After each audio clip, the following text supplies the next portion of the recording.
Good evening, listeners, and welcome along to Across the Line here on Tip FM with myself, Paul Carroll, on this Friday, the 20th of February 2026, and all with thanks to the Premier Credit Union in Thurles. It is a very busy weekend of sport in Tipperary with the Tip senior footballers, the senior hurlers, the senior camogies, the senior ladies footballers all in action. We've Ursuline Thurles in a All-Ireland Schools Camogie final tomorrow. We've some big soccer action over the course of the weekend as well, and we've plenty of Tipperary interest in the Ireland Under-20s rugby team tonight as well. So it is a massive weekend of sport in Tipperary, and between now and 7 o'clock we'll do our best to preview as much of it as we can. So without further ado, let's just jump straight into it. First, we're going to start with the massive game tomorrow at 5:30 in FBD Semple Stadium. I'm of course talking about Tipperary versus Limerick in the National Hurling League, and you can hear that game live on Tip FM with thanks to Casey Tiles and Wooden Floors in Care. The man who's going to be joining myself on commentary for that game is former Tipperary player and former Tipperary manager Ken Hogan, and Ken joins me on the line. Ken, you're very welcome back to the show. Thanks, Paul. Looking ahead to this game tomorrow, Ken, 6 changes for Tipperary. In comes Barry Hogan, in comes Joe Caesar, Owen Connolly, Noel McGrath, Darren McCarthy and Shawnee Kennelly come in to start for Tipperary in those 6 changes. What do you make of that Tip team when it was named this morning? Yeah, I think it's an interesting team, a good team. Obviously, a lot of those guys have played championship last year, played major parts in the championship last year. I'd say Noel McGrath, at one end of the scale is really mad for hurling, mad to get game time. And then you have Shawnee Kennelly back, after a long-term injury. And, of course, Joe Caesar flying it as well, so delighted, I'm sure, to be back as well. So, again, that has been the average changes, 5, 6, 7 changes per game. They have to look forward to every game, manage game time for every player.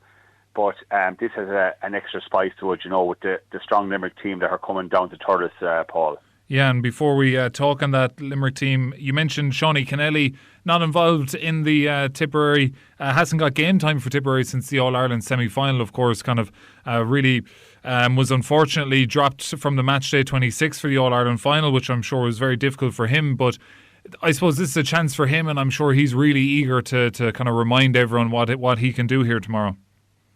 Without a shadow of a doubt, and obviously it was a disappointment, these things happen in big game scenarios. Shawnee was mature enough to take that on the chin. He's a great fellow with a great attitude. I think he contributed a lot to the All-Ireland winning campaign, because it's not just one game. We think of the big day in Croke Park, but we also think of the games below in Cusack Park and Ennis, and Shawnee swiveled and flung that ball over the bar for a critical point, at a very important time in the game. So I think for the likes of him, he must be chomping at the bit, playing as an orthodox corner forward. I think that's his position. I think that's where he plays well in the full forward line. He's smart with the ball. He's a good ball winner. He's able to snap that ball. And particularly, with that strong physical Limerick back line, I think Shawnee will enjoy having a cut-off this tomorrow night for himself. And looking at the Tipperary bench, Ronan Maher is the headline news there, wearing the number 19 jersey. He had off-season surgery that obviously took him time to recover and kind of slow getting up to the pace when other players were training and he was out recovering. So he's obviously back to a point now where he can get involved, and so important for Tipperary to have Ronan Maher back. Oh yeah, it's great to have him back. Great to see him back there, a naturally born leader, and coming back from injury. We still have Mikey Breen and Robert Dial out. Another notable, of course, is Owen Connolly returning to full action. His first full game of the year, Paul, named at number 6, and I suppose the real versatility of this team is borne out by the fact that Brian O'Mara playing at full. Owen Connolly can play at 6. Roland Maher's in that position as well, Mikey Breen. And I think, Tip management know that these players will have to utilise in certain positions for certain games, and obviously, having Ronan Maher on the bench gives an added incentive to every player there to prove his worth, because people know that, when Ronan's called on, he's going to be an absolute leader, and, he'll bolster the team once he gets that opportunity of game time, and I'm sure he must be chomping at the bit at this stage, Paul, to get in now, considering like we're coming into late February. Yeah, so Ronan Maher, number 19. If we look at the Limerick side, the big news for them, of course, is the return of Kyle Hayes. Hasn't featured for Limerick or for clubs since he was had that kind of a dangerous looking neck injury back last August when he was playing for his club Kildimo Palace Kenry. So from a Limerick point of view, you know, it's massive for them to have Kyle Hayes back there, and he wears the number 7 jersey tomorrow. Yeah, it's interesting enough, like what's going on there, obviously in Limerick, because people see him as a naturally playing at 6. I don't know, is John Kiley thinking of that really? Because he has played at 6. Obviously, a lot of the damage he has done to teams over the years has been at 7. You know, he's rampaging raids through. So again, they're playing at wing back. They're playing Will O'Donoghue at centre back. The jury's out still, you know, at number 6 for Limerick. What's the best possibility? And I'm interested to see that Kylie's back at wing back, you know, because as you well know, you know, pundits have mentioned during the week that Kyle Hayes would be the number 6 person, but maybe John Kylie's not thinking that way, and they have persisted with Will O'Donoghue throughout this league campaign. And when you look at that Limerick half-back line, they're all tall, big, physical lads. Colin Coughlin, William O'Donoghue and Kyle Hayes. So, you know, that makes it a little bit tricky, I suppose, for Barry Hogan in goals. It's not going to be able to just lump it long on either wing or down the middle because there's big physical players there. So the puck-out strategy will be interesting tomorrow as well. Yeah, that's important as well. You know, it's important, but obviously Colin Coughlin, captain of a Fitzgibbon winning team, which a number of our tip lads were involved in, so the lads are quite familiar. Colin has been knocking on the door for a few years now as well, you know, and he's mad to get back into the fray, you know, and get an opportunity to play. You know, funny enough, he prefers the number 7 jersey as well.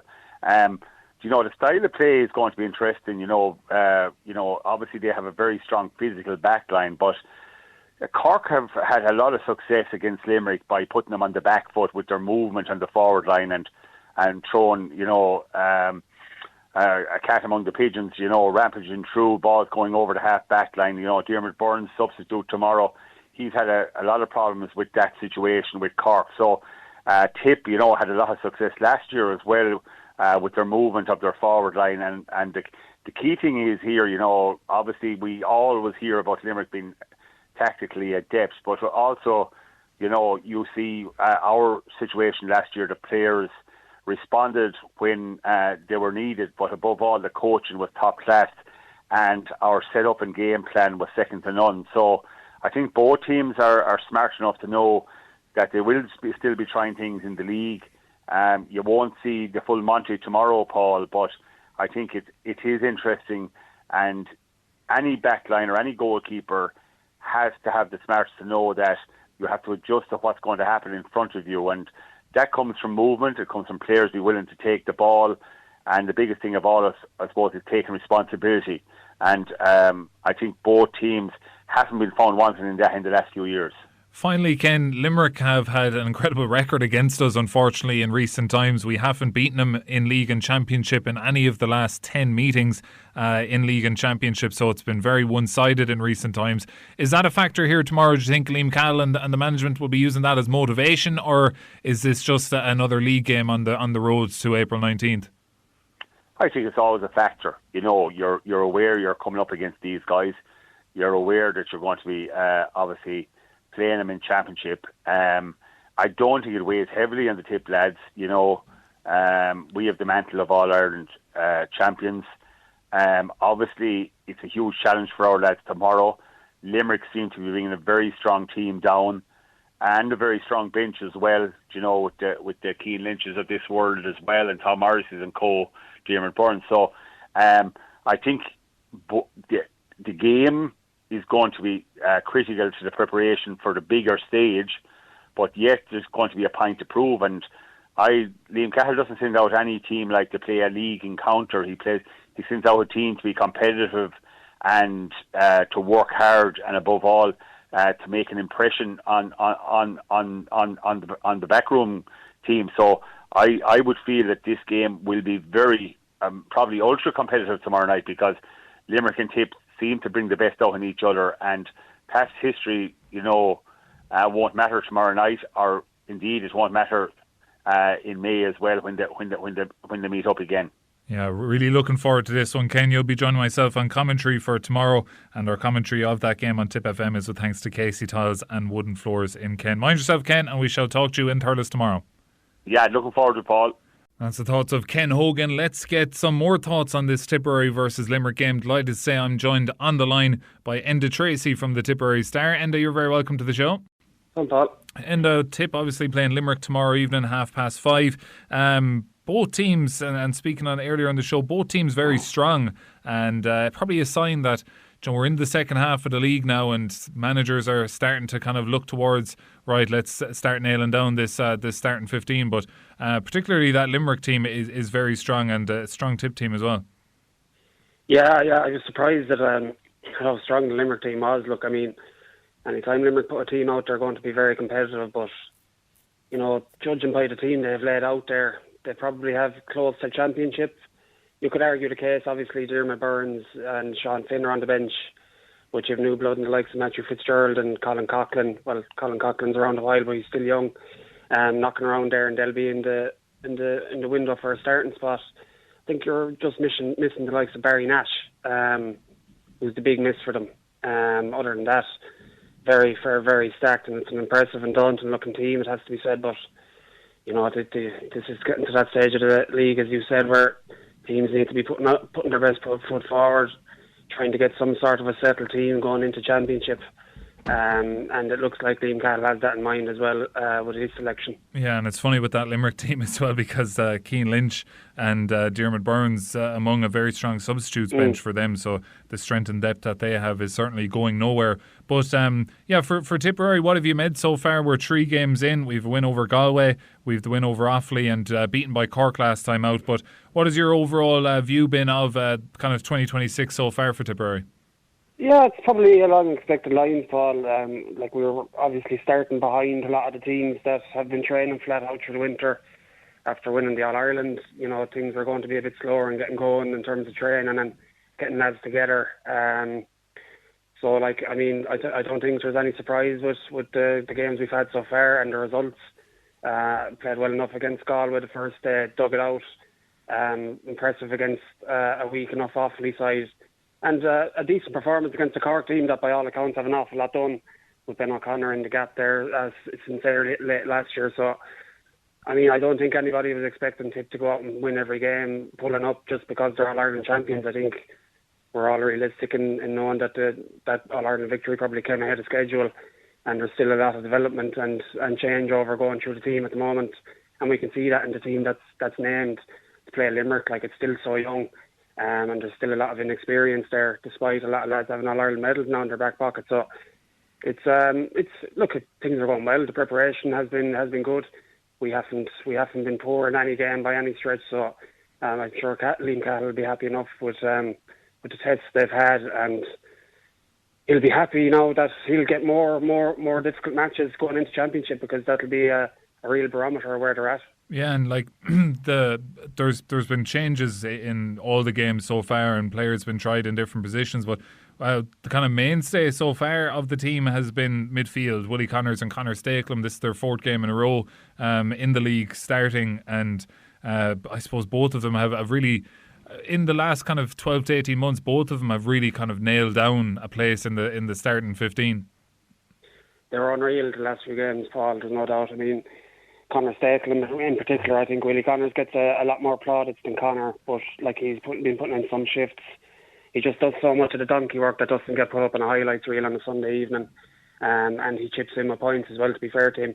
And Willie as well has gone from strength to strength. Like, it's unbelievable the form he's been in last year and this year continuing as well. So look, last year we would have been concerned with midfield and probably a lack of partnership there, a settled look to it, but it's starting to get to that place now where Conor and Willie are the main engine there, and they're producing every week. Hopefully they'll stay healthy and fit now going into the Munster Championship as well, because the way they are hurling, that's a really settled looking midfield now. But look, obviously there's a lot of water to go under the bridge before we get to April. So hopefully they can stay fit and healthy. Yeah, and that middle third against Limerick is always an absolute cauldron, so that'll be certainly a test tomorrow evening. I want to get your opinion on Darren McCarthy, obviously back in the starting 15, has been kind of in and out with the Fitzgibbon and things like that in recent weeks, but as a Toomevara club man yourself, what did you make of all the kind of, the booing and jeering against Cork and maybe the follow-up from it? What was your own kind of take on all that? Yeah, well, it's unsavoury. There's no doubt about it. I mean, there's that kind of a cohort of supporters, I think, following this Cork team now. I'd say you come across a couple of the older Cork generation, and they wouldn't be happy with what was going on that night below in Páirc Uí Chaoimh. But look, for anyone that knows Dara knows that he'd probably be under more pressure to hit as well if there was no booing going on, if there was pure silence. Yeah. I think he kind of thrives off it. It really doesn't put him up or down, and that's been genuine. Look, it's not something that you still want to see creeping into games. It's a real soccer element to it, Paul. You know, there's just something in the GA where we don't like to be shone in that light, in that type of environment where, you know, you're getting booed left, right and centre and getting abuse from the stands, as we see every week in over the water in England in soccer games and stuff like that. So I think we have a bit of a mentality in the GAA where we respect everybody that's playing, and all the players have respect for each other. And I think that's where kind of the furore is coming from. Obviously, Liam Sheedy and Anthony Daly are obviously very vocal in their dismissal of it. So, look, from a personal perspective for Dara, I don't think he cares one jot, to be honest with you, and it will not affect him high up or low down. But look, we obviously don't want that happening regularly to anyone really across any game. Yeah, and just final ones on the team. We see Brian O'Mara named at number 3, Owen Connolly coming in at number 6 for tomorrow. It's going to be interesting to see who's going to pick up Shane O'Brien, because he's been in brilliant form and is really developing as the player that Limerick have been hoping the last few years that he would become, and he's certainly a handful. So be interested to see that matchup and the kind of interchangeability really of a lot of that Tipperary defence with Brian O'Mara, Craig Morgan, Owen Connolly, even Joe Caesar can push up the field a little bit more than the lads I named there, but there's a lot of moving parts in that Tipperary defence. It'll be interesting to see the kind of matchups tomorrow. Yeah, outside of maybe Seamus Kennedy and Cathal O'Reilly, you could see any of the other 4 backs going anywhere in the back division. You'd probably be looking at maybe Cathal O'Reilly to pick up Peter Case. He's probably a good match for him. I know Cathal's comfortable enough following that out the field. I think he showed that in the Galway game as well, and he's been really solid there. And probably in terms of size and physicality, he'd probably be the right matchup for him. You're probably looking at Craig Morgan going cornerback to pick up maybe Aaron Gillan, and possibly Brian O'Mara to just stay on Shane O'Brien. But you know, it's a daunting Limerick forward line. Like, they've got an awful lot of quality. A lot of damage could be done if they're let hurl. So look, I think that versatility was really shown through last year, and on any day, any player can go anywhere and do a job on a player for Tipperary. So that's a positive. But if they can get through this game in positive fettle, it'll be a really, really good plus for Tip going into the next round of the league and obviously into the Munster Championship, because Limerick are strong. Yeah, they certainly are. So big test for Tipperary tomorrow. Also, while you're here, we may talk a little bit about the Crow Cup. And Nina CBS obviously waiting for their opponents in the semi-final of the All-Ireland Senior A Schools Hurling. So the Harty Cup champions, Nina, straight to a semi-final. They'll play the winners of St. Kieran's College Kilkenny, who are the Leinster champions, and St. Raphael's College of Loughrea, who beat Nina in the All-Ireland semi-final 2 years ago. This game is happening tomorrow at 12:30 in Toomevara.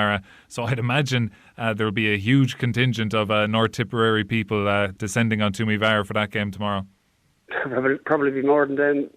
More onlookers from the Nina CBS perspective than there will be from the two schools playing in the match, Paul. It's a good one to go see. I mean, obviously, look, St. Kieran's, you know, genuinely don't get much challenge most years coming out of Leinster. They've won so many of them at this rate, and considering the ease at which they won the schools final in Leinster, beating Kilkenny CBS, they're obviously a strong outfit this year. And obviously Loughrea have good pedigree as well, getting to finals as well. So it's a nice position for Nina to be in, to be just sitting back and putting the feet up and seeing what's coming ahead of them. But hopefully the weather plays ball, and it's a good game for a Saturday. It's a good day all round really for the hurling. You can go to see that first and then fizz down to Thurles to see another very good game. Weather dependent, obviously, Paul, because obviously we were just discussing it's been absolutely wretched there for the last while. So hopefully we can maybe go 12, 18 hours without rain coming up to the matches, and we might get some sort of a good quality fare out of them. You're asking for an awful lot there now. The other quarter final in the Crow Cup is also tomorrow. It's on in Bancha. That's Kilkenny CBS against St Flannan's College Ennis. The winner of that game will play presentation at Athenry. I believe those games are Saturday week. The semi-finals, I believe, is at March the 7th, I think, is the date. And then, of course, Paddy's Day is the All-Ireland final. And hopefully we'll get to see Nina CBS in that. But a lot of hurling to play until then. Just before I let you go, a lot of talk during the week with Congress coming up next weekend about changes and proposals and things like that. There's always interesting proposals and whether how much votes they'll get or not. But a lot of talk has kind of developed in the last couple of days regarding the All-Ireland minor final and having it before the senior final, or having it as a standalone fixture as we've had in recent years. We've probably had a good view of that in Tipperary in the last couple of years with the 2022 minor final and, of course, the 2024 minor final being standalone fixtures. What have you kind of made? You have a preference of having the minor hurling final and minor football finals as standalone fixtures, or would you prefer to see them as kind of curtain raisers to the All-Ireland final in Croke Park?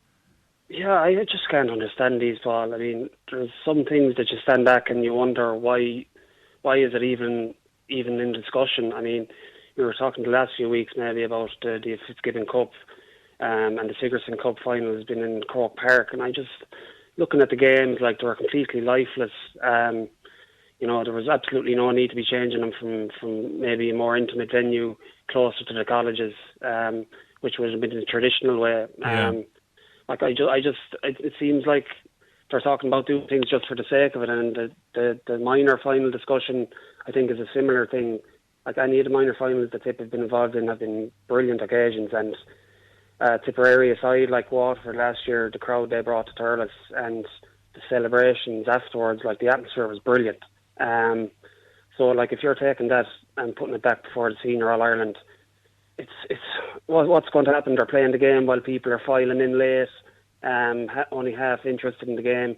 Supporters from the counties can only get a couple of thousand tickets because the senior teams have the main allocation. So it's taken away the opportunity from people from those counties maybe to go and see the team play. So I just don't get the logic behind it, and I think if something's going well, you're better off leaving it alone rather than just trying to change things for the sake of it. And then finally, the other one is the All-Ireland finals moving back a couple of weeks. And this is a kind of one that frustrates me in a way, because when you look at the club championship, there's not a lot of time to squeeze any to just condense it anymore.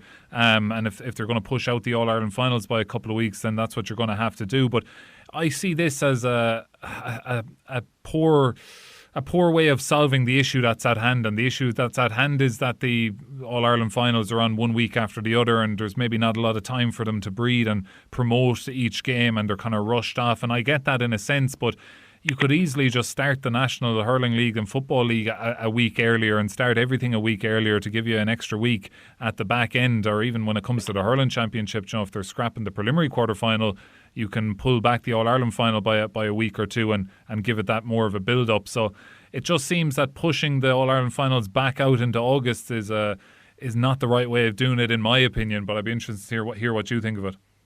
Couldn't have said it better, Paul, and I'm in complete agreement with you. I mean, I think this is a push from maybe national media that maybe want an extra few weeks to get content, maybe to just beef things out a bit so they can have more time.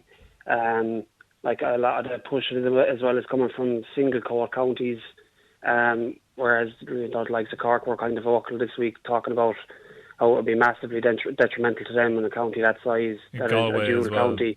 Like, it's very difficult as it is to get games played, and we know that in Tipperary as well. This year, games, there was a couple of divisional finals that had to be played in January, and it's pushing everything out, and it's not something that the players want, and that's the main sticking point. Like, media, head honchos in Croke Park, and the B encounters maybe would like to push it out a bit more, and milk it for a bit more. But the players love it the way it is, like the certainty around the calendar when you can go on holidays, you know, when things are starting, even for management teams at club level to plan their sessions, plan their year. Like it's been an absolute godsend since it's come in, and pushing it out another few weeks. I don't think that the time is there. And as you say, like it would be a lot easier if they started the league a bit earlier. And maybe you can change the format where there's maybe fewer games or something like that, or you know. But the last thing you want to do is push into August and take time off from the club campaigns. Like it's a hard enough job as it is. Like. Yeah, well, this time next week we'll maybe be a bit clearer about all that. And of course, Joe Ryan going for the GA presidency as well. We wish Joe all the very best of luck in that. That's next weekend when the GA Congress is taking place. But we've lots to discuss and reflect back on from the action this weekend. So we'll worry about all that next week. But Enda, thanks a million for joining us on the show, and enjoy the weekend. No bother, Paul. Thanks. Well, now it's time for a quick ad break here on Tip FM's Across the Line, all with thanks to the Premier Credit Union in Thurles. We're going to be back just after these. And you're very welcome back to part 2 of Across the Line here on Tip FM with myself, Paul Carroll, on this Friday, the 20th of February 2026, all with thanks to the Premier Credit Union in Thurles. Now let's switch attention from hurling to the world of Gaelic football. Tipperary face a big test on Sunday as they head up to Glennon Brothers Pearse Park at 2 p.m. to take on Longford. That game is also live here on Tip FM, and you can hear that all with thanks to John Kennedy Motors, main Toyota dealers in Clonmel. To look ahead to that game, delighted to say I'm joined once again on the line by our football analyst Anthony Shelly. Anthony, you're very welcome back to the show. Hi, Paul. All good, Anthony. Yeah, big one on Sunday now for Tipperary, heading up to Longford. After 3 games, it's a win, a loss and a draw. This kind of feels like a real sliding doors kind of moment in this league campaign for Tipperary. A win and right back in amongst the promotion places, and a loss, then it kind of feels like promotion might be out of reach. So massive one really on Sunday. Huge one. But I suppose of all the away, if you were to get promoted, Paul, you're going to have to win on the road at some stage, and this is one that you feel that we have a chance. Like, I mean, Wicklow in Wicklow will be our other away game, and you would say that would be a difficult game. So this is one that you have a chance. Longford, like they took a good beating from London in the first round of this championship. Like, it was 19 points to 2-8 or whatever. So, and I'd say they thought up in Longford like the sun would never rise again up there after that. But they got back on the horse the following week, but came back late against Waterford in Waterford, and that gave them a bit of confidence to go up to Antrim last week, and a very comprehensive 127 to 114 victory over Antrim. Even though we've mentioned it a few times, Antrim seem to be in a bit of disarray up there. But after they've been in Waterford and Antrim over the last 2 weeks, they'll be glad to be on home turf. To be on home turf this week. But as I said, it's hard to know what to get from them, Paul. The Antrim game or the London game, probably they may have had excuses on it, like they were. They didn't get a pre-season game in the O'Byrne Cup. They were defending champions in that, and their first game against their game against Westmeath was the pitch was unplayable, so it was decided on a coin toss. And I've seen the highlights of that coin toss, and they were in it right up to the end, but unfortunately they lost. So they probably had excuses for the Longford game. They didn't have the pre-season. They're very much a profile team, Paul, the very same as ourselves. They're in transition. They have brought in an awful lot of young lads, a lot of under-20s from last year, then coupled with a few of the experienced players that stayed on, the likes of Desi Reynolds, Ryan Moffat and Patrick Fox, the cornerback, Paul. I think he's 37 years of age. He's some servant to Longford. But, I would think the way we played against, who did we play last? Carlo. The result was disappointing, but I thought the performance, apart from the 20 minutes in the second half, where Carlo got on top, I thought the performance was very good for 50 minutes. So if we could bring 70 minutes of that performance, it certainly would put us in with a chance.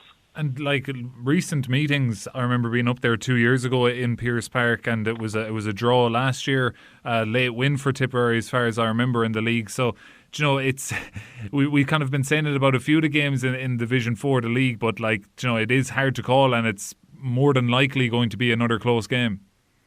Absolutely, and trying to call Division 4 games before they happen, is a foolish exercise, because so many of the teams are so evenly matched, and it really does come down to the day, to what happens on the day. And some very important factors, like they have, I think, McGuinness in goal for Longford, and he is a fairly decent kick out.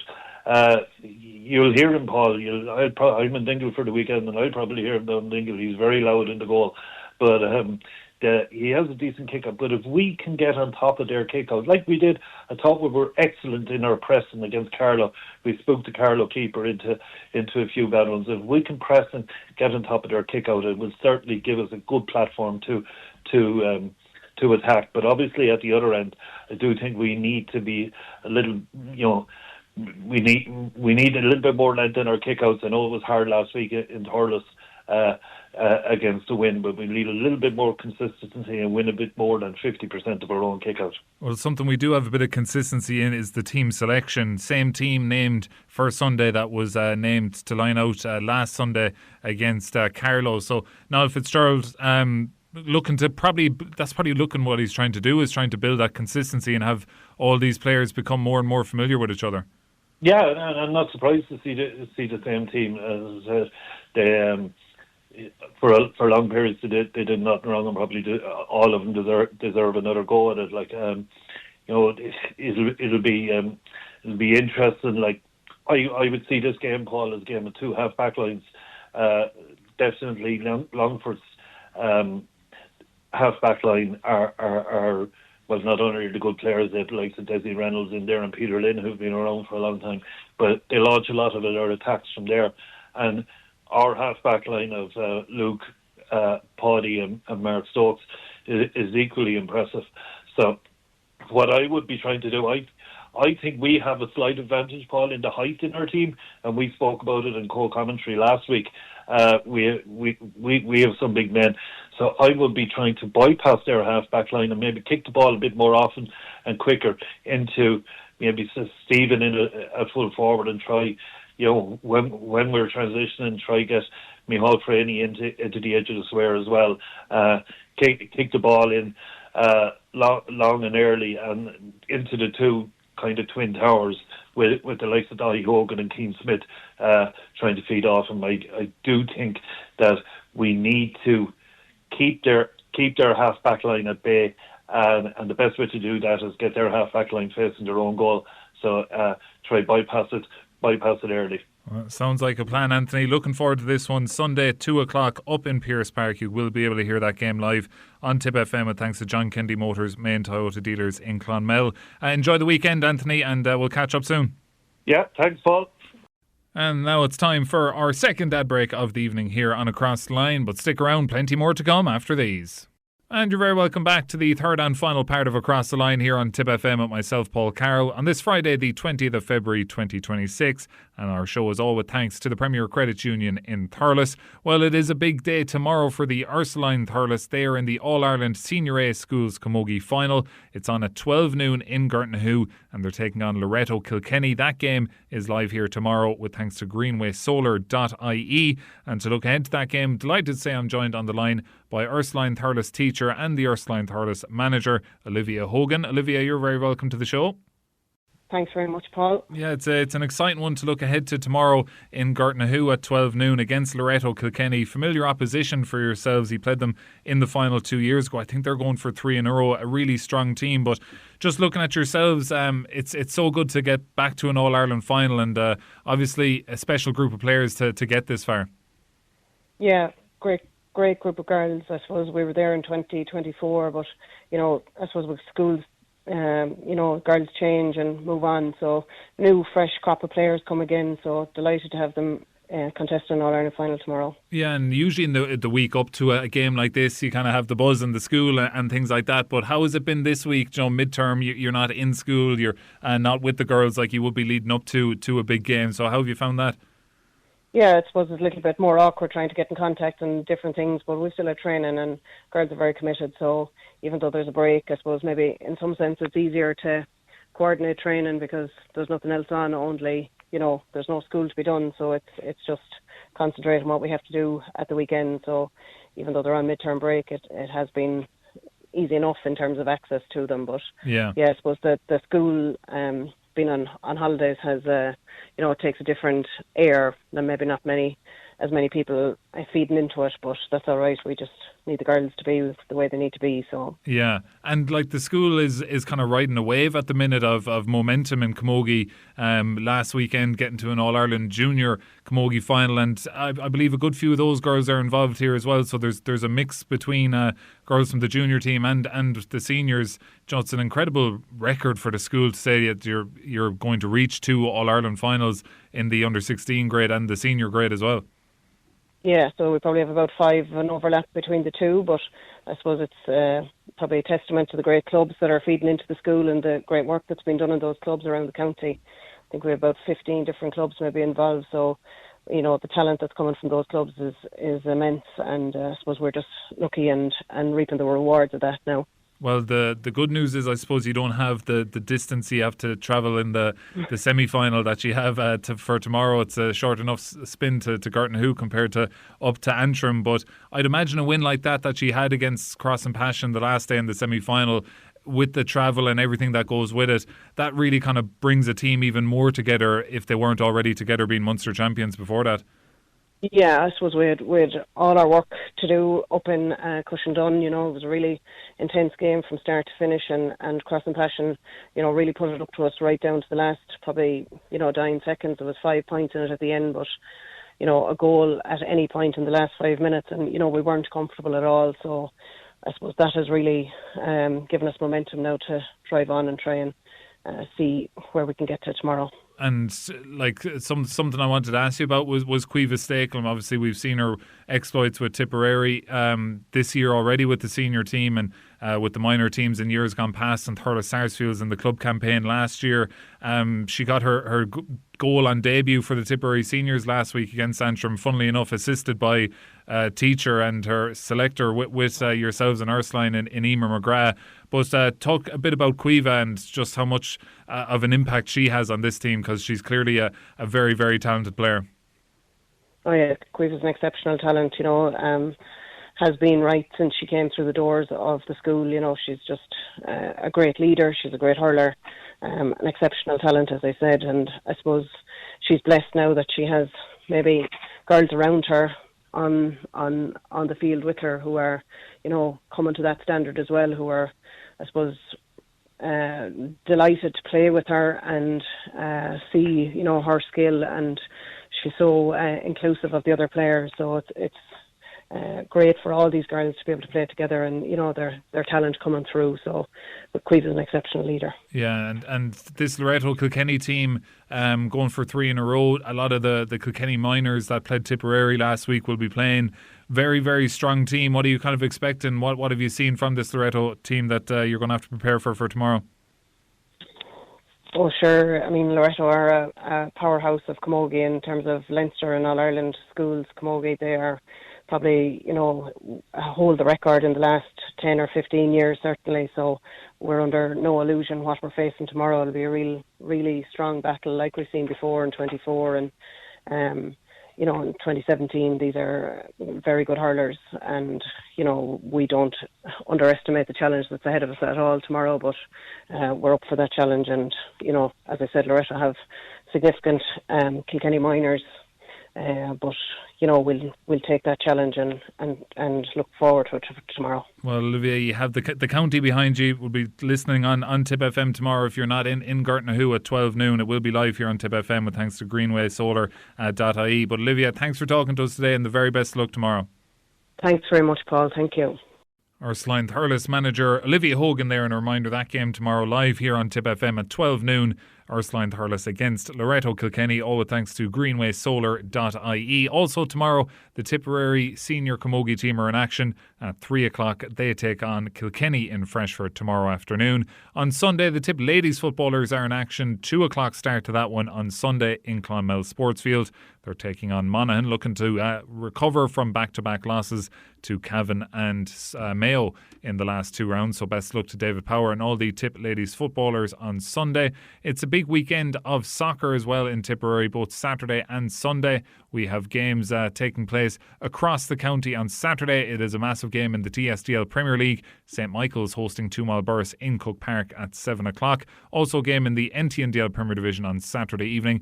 That is Shinrone at home to our Rovers at 7:15. Sunday then in the world of soccer, in the TSDL Premier League, Peak Villa host Kerr Park at 2:30, and at the same time Castletown host Cullen Latin. 11 o'clock on Sunday morning, Clonmel Celtic hosting Clonmel Town, and it is a big day on Sunday for Clonmel Town. They're in the last 16 of the FAI Youth Cup, and at 2 o'clock on Sunday they travel to Kilkenny to take on Freebooters. So we really wish everyone in Clonmel Town youth team the very best of luck for that one on Sunday. And then in the NTNDL Premier Division on Sunday, 3 games all getting underway at 11 a.m. Top of the table clash, big one between Ardcroney. They're at home to BT Harp, so Ardcroney kind of really need to win that game if they're going to win the league. Ballamackie hosting Holy Cross, and Moneygall are away to Sally Park. 11 o'clock on Sunday is the start time for those. And a reminder as well that there's 3 Tipperary players in action for the Ireland Under-20s this evening at 7:45 in the world of rugby. No AIL rugby this weekend, but there is plenty of Tipperary involvement in tonight's action in the Rec in Bath as Ireland take on England.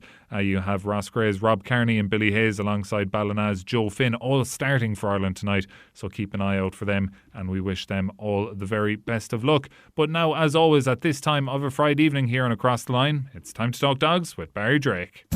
Tip FM's Greyhound News Update with Greyhound Racing Ireland, the ultimate night out for hens and stags. Enjoy racing, dinner and fun-packed packages across the nation. There's plenty of top-class racing action all over the country over the course of the weekend, and there's plenty of Tipperary interest down at the Kingdom Greyhound Stadium in Kerry tonight, because one of the features on the racing calendar in the Kingdom gets underway, of course, and that is the T. Nolan CVRT Centre Juvenile Classic. Of course, 18 runners bidding for glory in this year's renewal, and it's featuring some really, really classy sorts. Trainer Pat Buckley is represented with Sing Along Cherry, who runs in the opening heat in trap number 4. And this, of course, qualified in 28.69 last time. Looks a nice September puppy, and one to watch in the competition over the course of the next couple of weeks for the powerful Pat Buckley team. On to the second heat, more Tipperary interest here, because trap number 2, Blackstone Lexus, who's trained by Michael O'Donovan, looks another real nice sort. It's got 3 winning trials in the book and looks destined for big things in the coming weeks and coming months. Of course, Pat Buckley once again represented with trap number 3 here, Flashing Knoll, who's not without a chance. Elsewhere in the third and final heat, another mouth-watering clash here with a couple of high profile youngsters in action here. None more so than the Pat Buckley trained Groucho's Jack, who's owned in Tipperary by Ken O'Connell and Billy Thompson. A 28.45 winning trial performance last time. That really is a performance of the very highest order, and they'll have big hopes for this super talented youngster over the course of the next couple of weeks. So very much looking forward to that. Always a huge event there down in the Kingdom Greyhound Stadium, and always plenty of pointers for the months ahead. Switching our attentions back to the local action in Clonmel tonight, their usual Friday night racing programme, of course, will get underway at 7:31. Some good racing to look forward to over the course of the night.